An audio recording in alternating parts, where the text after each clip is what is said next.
But take a look at Jesus' as an example. Jesus said, I came not to be ministered, but to be ministered to, but to minister and to give my life. Jesus, who was the head, gave his life for the church. The man that is the head of the house will give his life, figuratively speaking, to his wife. When Jesus saw someone that was sick, he healed them. When he saw people that was hungry, he fed them. When he saw people that were lame, he made them walk. The head got down and washed the saints' feet. You see, biblical headship means this: you serve your wife. You serve your wife. That's what it means. It's not, I say you jump. That's not like that. That's not the way Jesus treats his church. And that's not the way a true husband will treat his wife. Because we realise then that as a husband who is the head of the house, it's our job not to make sure that the wife does whatever we want done, but we make sure that our wife is cared for, that she is ministered to, that she is served. And when she is sick, we are there for her. And when she has needs, we are there for her. And whatever needs to be done, we are there. That's what it means. It's not just a question, well, I'm the head of the house, and when I say jump, you jump. That's not what it means at all. That's not it. The Bible says, be not lords over God's heritage. We are not there. I'll tell you one thing about Jesus, who is the husband. He is and we are his bride. I want to tell you one thing about Jesus. He is no bride abuser. He is no wife abuser. And if we are exercising true leadership, true headship, as taught in the Bible, we will not curse our wife. We will not undermine our wife. We will actually serve. And I can say this, making it personal a little bit. I thank God that I'm not thanking God that my wife is sick. I'm not thanking God for that at all. I'm praying for her healing, and I'm praying for her miracles. But I want to say this, that all the time I've been there for her. And I've been there watching over and doing everything I could for her.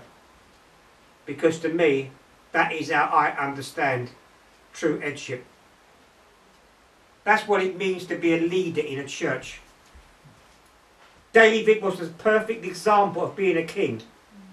He would rather go and face the bear than lose a sheep. He would rather jump in the way of the sheep and say to the bear, take me. He would rather risk his own life to protect the sheep from a lion. That's what it means to be a leader. It means to be a leader doesn't mean how high people can lift you up, but how high you can lift up others. If you're a leader, and I hate it when I hear husbands undermining their wives. I hate it when I see wives undermining their husbands. Never do that. Never do that when you're alone. Never do that in the workplace. If you've got a problem in your marriage, keep it in your marriage. You know what we used to say? My mother used to say, because in those days in England we didn't have tumble dryers. We used to have a line in the garden, we still have, and people used to put things on the line. And my mother always said, you don't put your dirty washing on the line for others to see. Let me tell you, friends, if you've got a problem in your marriage, your friends don't know about it. The people that you work with don't know about it. You don't go telling people about in the church about it. What you need to do, if that problem gets so bad, you need to find a minister to talk to who knows how to keep his mouth shut. And if you ever hear a minister talk about other people's problems, then be careful about telling that minister your problems. If you get a minister that stands behind the pulpit and says, well, someone told me this and someone told me that, forget it. I went to Wales on one occasion. I was preaching a church in Wales, and one of the pastors said to me, I hate gossip. I hate gossip.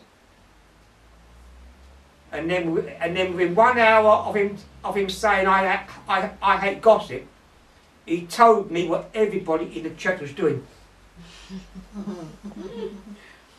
Let me tell you, friends, if you need advice and you need counselling, find a minister or someone that knows how to keep their mouth shut. But don't you ever undermine. You know, I've had a few disagreements. I've had some big arguments with my wife over the times, and I've walked outside and I've heard my wife just say how wonderful I am, just say how great I am, because it's between us two, you know. There's going to be disagreements in marriage. There's going to be arguments in marriage. But it's how you handle those arguments. I remember my grandfather, he was always drunk. And one day my grandmother, he was outside talking in his drunken state, and he said, we've been married 60 odd years and we've never had an argument. And my grandmother called out, you're always drunk, what's the good of arguing?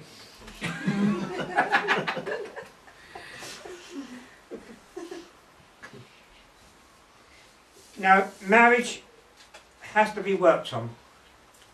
It has to be kept alive. In other words, keep the courting going when you're married.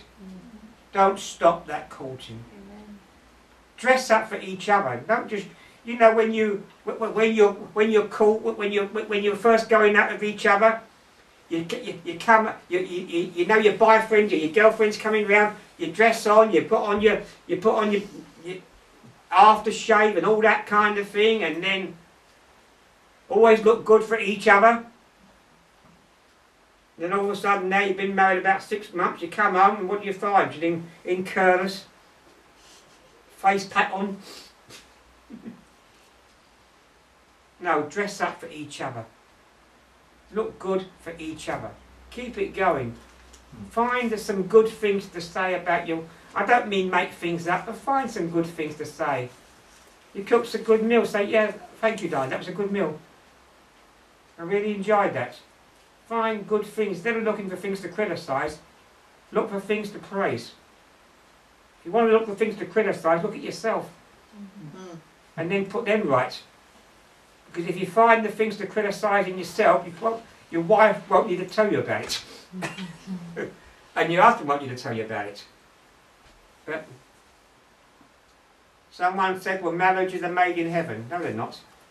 No one ever went to heaven to get married. I got married on earth. I got married in a church. And yes, marriage can be successful if God is the head. And we practice principles. But you've got to want it to work. You've got to want it to work.